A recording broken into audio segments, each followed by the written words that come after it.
جعل بین البحرین حاجزا، اور اس نے دو دریاؤں کے درمیان ایک حد فاصل بنائی۔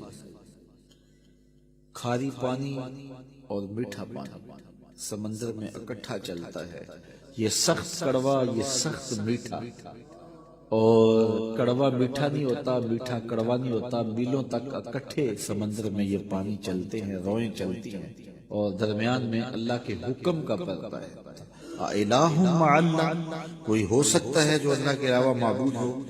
بل اکثرہم لا یعلمون، بلکہ ان میں سے اکثر سمجھتے نہیں۔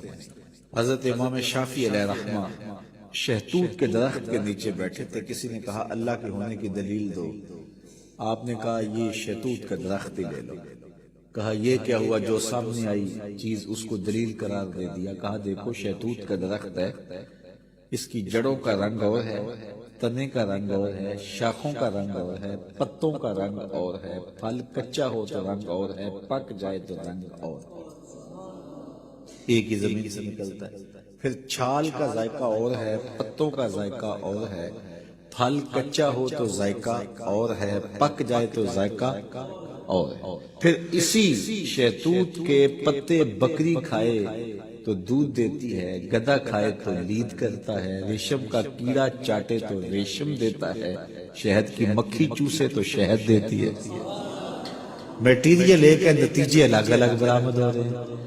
تو کہا اگر تم اس شہتوت کے درخت کو دیکھو تو یہی اللہ کے ہونے کی دلیل ہے کہ اللہ کے علاوہ اب بھی کسی کو معبود مانو گے؟ جب مشکل میں کافر بھی پھنستے، جب وہ جنگل میں جاتے پھنس جاتے، کوئی راستہ نہ ملتا، یا سمندر میں کشتی پہ سفر کر رہے ہوتے تو کشتی ڈولتی اور موت سامنے نظر آتی، پھر اپنے بتوں کو نہ پکارتے، پھر خدا کو پکارتے، لیکن اللہ اتنا کریم ہے پھر بھی انہیں نجات عطا کر دیتا۔ یہ نہیں کہ اب پھنس گئے ہیں تو ڈبو دو، نہیں، اللہ تعالیٰ جل شانہ کافر بھی فریاد کرے تو اس کی بھی سنتا ہے۔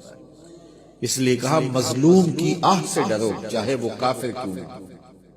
اگر مظلوم کافر بھی ہو تو وہ بھی اگر اللہ کو پکارے گا تو اللہ اس کی بھی فریاد سنے گا۔ اللہ اکبر۔ تو جب مشکل میں پھنس جاتے ہیں، صحراؤں میں، جنگلوں میں، اور جب وہ سمندری سفر میں طوفانوں کی زد میں اور بھنور میں پھنس جاتی ہیں ان کی کشتیاں، تو پھر وہ اللہ کو پکارتے ہیں، اور اللہ تعالیٰ جل شانہ بھنور میں پھنسی ہوئی کشتیوں کو نکال دیتا ہے اور مشکلوں کو کافور کر دیتا ہے۔ وَيَكْشِفُ السُّوءَ وَيَجْعَلُكُمْ خُلَفَاءَ الْأَرْضِ، اور وہ مصیبت کو دور کر دیتا ہے اور تم کو زمین میں صاحب تصرف بنا دیتا ہے، زمین کی خلافتیں عطا کر دیتا ہے، تخت و تاج عطا کر دیتا ہے، تمہیں شاہی دے دیتا ہے۔ اللہ تعالیٰ ارشاد فرماتا ہے الہ مع اللہ، کیا اب بھی اللہ کے علاوہ کوئی معبود بناؤ گے؟ کون ہے جو تمہیں مشکلوں میں کام آتا ہے؟ کون تمہارے دکھوں کا مداوا ہے؟ قلیلا ما تذکرون، بہت تھوڑے ہیں جو یاد رکھتے ہیں۔ بہت سارے لوگ ہیں جب مصیبت میں پھنستے ہیں تو پھر اللہ کو پکارتے ہیں، جب مصیبت ختم ہو جاتی ہے تو پھر بھول جاتے ہیں، پھر اپنی وہی دنیا۔ جب وہ زمین کانپتی ہے نا، زلزلہ آتا ہے، تو پھر سارے کہتے ہیں یا اللہ میری توبہ، یا اللہ میری توبہ۔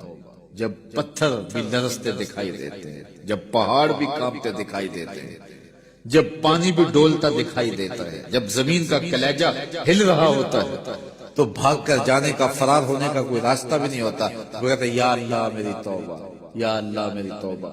لیکن جب زمین ساکن ہو جاتی ہے تو پھر اسی طرح سرکش کے سرکش، متکبر کے متکبر۔